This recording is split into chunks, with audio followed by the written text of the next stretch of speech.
बघा, ही लेटेस्टची H-F deluxe आहे. तर या गाडीला प्रॉब्लेम असा आला आहे, याचा जो टाकीचा फ्यूल पाईप आहे तर फायबरचा दिलेला आहे आणि फायबरचा दिलेला असल्यामुळं या टाकीचा फ्यूल पंप अशा प्रकारे तुटला आहे.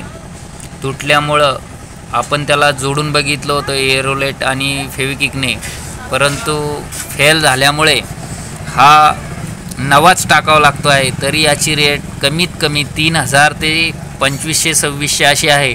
तर त्यामुळे नवीन घेणाऱ्या गाडीवाल्याने विचार करूनच गाडी घ्यावं.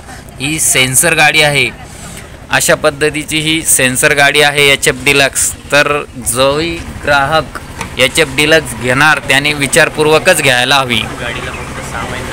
गाडीला फक्त वापरून 6 महिने झालेले आहे. 6 महिन्यामध्ये या गाडीचा हा फ्यूल पंप तुटला आहे.